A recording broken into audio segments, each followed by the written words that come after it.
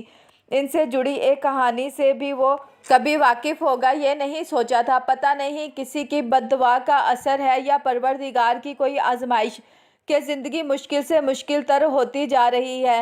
ابا ایک رات سوئے تو پھر اٹھ ہی نہیں پائے۔ ادی روبینہ پر میری شادی کا بھوت سوار ہے اور سونی کے اصرار پر میں نے ادی روبینہ سے جیسے ہی شادی کی بات کی تو وہ ہتے سے ہی اکھڑ گئی۔ نہ جانے یہ خون کے رشتے بعض دفعہ اتنے ظالم کیوں بن جاتے ہیں کہ ان کو نہ ہمارے جذبات نظر آتے ہیں نہ ہی دل کی خوشی۔ میں نے بھی سوچ لیا تھا کہ میں کبھی بھی سونی کو نہیں چھوڑوں گا۔ سفیان نے ایک بار پھر کئی صفحے پلٹے تھے۔ ادا حق نواز کے دل میں بھائی کی سوئی محبت آخر جاگ گئی ہے مگر شرط سے جاگی ہے۔ وہ بہت افسوسناک ہے۔ بہت فخر سے ادی روبینہ بتا رہی تھی کہ ادا حق نواز کی بیوی تیسری بار امید سے ہے اور ادا رب نواز گھر واپس آنا چاہتا ہے مگر میت کی صورت کندھوں پر سوار ہو کر نہیں۔ میں نے بھی حق نواز سے کہہ کر اس شرط پر اجازت دی ہے واپس آنے کی کہ اپنی ساری جائیداد سے دستبردار ہو جائے اور رقیہ میری برابری کرے گی۔ ارے اس کو تو میں پیروں کی جوتی بھی نہ بناؤں جس کی وجہ سے میری بہن منو مٹی کے نیچے جا سوئی۔ بھانے کے ساتھ بنے کچے کوٹھے میں جگہ دی ہے اسے۔ بیگم جی بلاتی ہے مجھے۔ رب نواز کی ساری جائیداد اس نے حق نواز کے نام لکھ دی مگر رقیہ کو میں عمر بھر معاف نہیں کروں گی۔ ہم آ گئی اب 2 بچیوں کی انگلیاں پکڑ کر تیسرا پیٹ میں لیے۔ جس پل ادی روبینہ فخر سے یہ سب بتا رہی تھی میں حیران ہو کر ان کو دیکھے سوچ رہا تھا کہ جب اللہ اور اس کا مذہب ہر انسان کو جینے کا حق دیتے ہیں تو یہ کیسے لوگ ہیں زمین پر خدا بن کر فیصلہ کرنے والے۔ اور ادا رب نواز رقیہ کو ادی روبینہ کے رحم و کرم پر چھوڑ کر خود ابدی سفر پر چلا گیا تھا۔ سفیان ایک دم چونکا تھا۔ رب نواز رقیہ حق نواز وردہ کشف اس نے کڑیوں سے کڑیاں جوڑ دیں۔ او میرے خدایا! رقیہ چچی جن کو ماں ملازمہ کہتی ہیں وہ ہماری حقیقی چچی ہیں اور وردہ کشف ہمارے چچا کی اولاد ہیں۔ وہ بڑبڑایا تھا۔ دماغ اتنی بڑی حقیقت کو قبول نہیں کر پا رہا تھا۔ اس نے اگلے صفحات کھولے اور رب نواز کی موت کے بعد ادی روبینہ نے رقیہ کی زندگی تنگ کر رکھی ہے۔ رقیہ کے ہاں تیسرے بیٹے نے جنم لیا ہے مگر بیٹے کی آمد بھی ان سخت دلوں کو نرم نہیں کر سکی۔ مجھے تو ادا حق نواز پر حیرت ہوتی ہے کہ ادی روبینہ تو چلو چچا زاد ہے، رب نواز کی تو بھائی ہے، اس کا خون کیوں سفید ہو گیا ہے؟ وہ کیوں نہیں سوچتا کہ وہ عورت اس کے بھائی کی محبت ہے، اس کے مرے بھائی کی بیوہ اور وہ 3 بچے اس کی سگی بھتیجی بھتیجا ہیں۔ میں بہت سمجھاتا ہوں ادی روبینہ کو مگر خدا ہدایت بھی ان کو دیتا ہے جو ہدایت لینے کے خواہاں ہوں۔ اور ہاں میں نے سونی سے نکاح کر لیا ہے۔ بشیر کی سرپرستی میں نکاح ہوا اور بشیر نے بہت بھاری قیمت لی ہے خاموش رہنے کی مگر ابھی سونی شہر کے گھر ہی ہے۔ میں کوئی اچھا موقع دیکھ کر ہی اسے حویلی لے جاؤں گا۔ سفیان نے عجیب سے احساسات اپنے اندر انڈیلتے محسوس کیے تھے۔ وہ خود ان کرداروں کا غم اپنے اوپر جھیلتا محسوس کر رہا تھا۔ آج میرا رانو کے ساتھ نکاح ہے اور میں سونی کو بتا کر یہ نکاح کر رہا ہوں۔ میں رانو کو بھی منا لوں گا کہ وہ بھی سونی کے لیے دل بڑا کرے۔ ان الفاظ کے ساتھ ہی سفیان کا دل دھڑک دھڑک گیا تھا۔ نہ جانے ماضی کے ان بوسیدہ سپنوں میں اب اس کے لیے کون سا راز کھلنے والا تھا۔ آہ! انسانوں کو اپنی بساط پر چلانے والے خود کو خدا سمجھ کر دوسروں کی ڈوریں کسنے والے کیسے بھول جاتے ہیں کہ جب وہ رسی کھینچنے پر آیا تو اس کی پکڑ بہت شدید ہے۔ شادی کے دن شہر جا کر شادی کی خریداری کرتے ہوئے ادا حق نواز اور رانو حادثے کے بعد میتوں کی صورت گھر پہنچے تھے۔ ایک لمحے میں گھر ماتم کدہ بن گیا تھا۔ ادی روبینہ سکتے میں تھی۔ سب کچھ مجھے ہی دیکھنا تھا۔ تدفین اور دیگر انتظامات میں دیکھ نہ سکا کہ بشیر بے چین تھا، مجھے کچھ کہنا چاہتا تھا۔ حادثے کے تیسرے دن جب میں نے اپنے دکھ رونے سونی کے پاس گیا تو سونی وہاں نہیں تھی۔ بشیر یہ کہہ کر میرے قدموں تلے زمین نکال دی تھی کہ وہ میرے نکاح والے دن جب کام سے واپس آیا سونی اسے گھر پر نہیں ملی اور سونی کا تاحال کہیں پتہ نہیں تھا۔ میں نے اسے گاؤں کی گلی گلی گھر گھر میں تلاش کیا تھا مگر سونی نے نہ ملنا تھا نہ ملی تھی۔ سفیان کا دل ایک دم رک کر دوبارہ چلنے لگا تھا۔ اس نے بے ساختہ سائیں ماموں کا درد اپنے سینے میں محسوس کیا تھا۔ بے سدھ پڑے سائیں ماموں پر نظر ڈالتے ہی اس کی آنکھیں بھی بھر آئی تھیں۔ ڈائری کے بہت سے صفحے مختلف اشعار اور بے معنی باتوں سے بھرے ہوئے تھے۔ آخری صفحے پر جو بات لکھی نظر آئی تھی اس کے بعد سفیان جیسے پتھر کا ہو گیا تھا۔ قبرستان والے کنویں کے پاس سے کسی کو ایک زنانی چپل ملی تھی، ٹوٹی ہوئی۔ میں بھلا کیسے نہ پہچانتا کہ گاؤں کے میلے سے میں نے ہی وہ چپل سونی کو لے کر دی تھی، اور تھوڑی سی کوشش کے بعد سونی کی پھولی ہوئی لاش بھی کنویں سے نکال کر یہ داستان خود بخود سنائی گئی تھی۔ اندھوں کے شہر میں بھلا آئینوں کا کیا کام؟ روبینہ ادی، تم نے اور نہ جانے کتنے بے گناہوں کی آہیں اپنے پلڑے میں ڈالنی تھی کہ اس ظلم کرنے والوں نے مجھے اس ظالم وقت کی قیمت اور طریقہ تک بتا دیا تھا جب وہ سونی کو میرے بلانے کا کہہ کر کنویں تک لائے اور اسے وہاں دھکا دے کر گرا دیا تھا۔ سفیان کی لو رنگ دیتی آنکھیں کسی بڑے طوفان کی خبر دے رہی تھی۔ کانپتے ہاتھوں سے اس نے سونی اور سائیں ماموں کی تصویر اٹھا کر دیکھی تھی اور رو دیا تھا، اور میں رشک کرتا رہا۔ سائیں ماموں، آپ پر جتنے ظلم آپ کے ساتھ ہوئے، کوئی بھی صحیح الدماغ ہوتا تو اس کا بھی یہی حال ہونا تھا یقیناً۔ آہ ماں، کیسے بری الزامہ کرائیں گی خود کو، اور کس کس سے کرائیں گی؟ جو زندہ ہیں چلو ان تک پہنچنا ممکن ہے، اور جن کا مرے ہوئوں کا حساب آپ کے ذمہ ہے، وہ دولت کی ہوس تھی، ضد تھی یا انتقام جس نے رب نواز، رانو، سوہنی، حق نواز سب کو نگل لیا، اور آپ آج بھی اسی غرور اور ضد کے تخت پر براجمان ہیں جن کے پائے تلے ان تمام ناتمام حسرتوں کا خون دفن ہے۔ مٹھیاں بھیجتے وہ اپنے اندر کے ہیجان پر قابو پانے میں مصروف تھا۔ بہت دیر ہو گئی تھی سفیان کو سائیں ماموں کے کمرے میں بیٹھے ہوئے۔ اس نے ڈائری اور تصویر اسی جگہ پر واپس رکھی۔ پہلے والی کیفیت کے برعکس اندر باہر ایک سکوت تھا جو اسے چاروں اور پھیلتا محسوس ہو رہا تھا، ویرانی بھرا سکوت۔ بھائی، میری وردہ سے بات ہوئی ہے ابھی؟ آج نکاح ہے کشف کا۔ ابھی کچھ دیر میں نکل آیا ہوں، راستے میں ہوں۔ آپ خدا کے لیے کسی طرح میرے آنے تک یہ رکوا دیں بھائی پلیز۔ وہ بے ربط سا بول رہا تھا۔ اچھا ریلیکس، میں ابھی جا رہا ہوں چچی کے گھر، اور یقین کرو میں کچھ بھی ایسا نہیں ہونے دوں گا، وعدہ۔ لیکن تم خدا کے لیے آرام سے آؤ، اور ڈرائیور کدھر ہے؟ گاڑی خود کیوں چلا رہے ہو؟ اسے تسلی دے کر سفیان نے پریشانی سے کہا تھا۔ پتہ نہیں، شاید میں نے کہیں بھیجا تھا اسے۔ اس وقت یہ اہم نہیں ہے بھائی، آپ بس ابھی جائیں۔ اسفن چیخ اٹھا تھا۔ میں کہہ رہا ہوں نا اسفی، میری جان بھی چلی جائے تب بھی میں اس نکاح کو روکوں گا۔ تم آرام سے ڈرائیو کرو۔ تم تو عام حالات میں بھی ریش ڈرائیو کرتے ہو۔ مت پریشان ہو یار، اپنے بھائی پر بھروسہ رکھو۔ میں نے بہت کچھ بتانا ہے تمہیں، ایسا جو تمہیں سن کر حیران کر دے گا۔ اب تم موبائل رکھو اور آرام سے ڈرائیو کرو۔ بھائی مجھے بتائیں فوراً کہ آپ نے کیا؟ بتاتا ہوں یار، فون رکھو، سفیان نے ڈپٹ کر کہا اور کال منقطع کر دی تھی۔ باہر نکلنے پر دریافت کرنے پر پتہ چلا کہ اماں ابھی واپس نہیں آئی، اور اس گھر کی دہلیز کو 5 سال بعد پار کر رہا تھا۔ وہ کیا نہ یاد آ رہا تھا۔ چچی کے گھر کے افراد اس کو دیکھ کر ساکت رہ گئے تھے، پھر اس کے سلام کے جواب میں چچی ہی آگے بڑھی تھی اور سر پر ہاتھ رکھ کر دعا دے کر بیٹھنے کو کہا تھا۔ کیسی ہو کشف تم؟ اور تم ینگ مین؟ نہ جانے اس کی آواز بھرا گئی تھی ان دونوں سے مخاطب ہوتے ہوئے۔ ٹھیک، آپ سنائیں، آج کیسے راستہ بھول گئے یہاں کا؟ کشف ہی حیرت کے جھٹکے سے سب سے پہلے نکلی تھی۔ بھائی، کہتی تھی تم مجھے، اور اچھی بہن ہو کہ تم سے متعلق خبریں مجھے یہاں وہاں سے ملتی ہیں۔ وہ پھیکا سا مسکرا کر بولا تھا۔ کشف نے ہونٹ بھینچ لیے تھے۔ چچی جان، ایک درخواست لے کر آیا ہوں، رد مت کیجیے گا۔ اس کی التجا نے سب کو ہی پریشان کر دیا تھا۔ بیٹا التجا کیوں؟ حکم کرو، رقیہ مسکرائی تھی۔ بیٹے حکم نہیں دیتے، مائیں دیتی ہیں، بیٹے صرف التجا کرتے ہیں۔ اس کی باتیں آج بھی ویسی ہی تھی، دل موہ لینے والی، اپنا بنا لینے والی۔ سفیان بھائی چپ کرو کشف، جب بڑے بات کر رہے ہوں تو چھوٹے نہیں بولتے۔ وہ نرمی سے ہاتھ اٹھا کر اسے ٹوک گیا تھا۔ اسی پل موبائل کی بیل پر بھی اسفند کا نمبر چمکا تھا۔ یہ لڑکا بھی نہ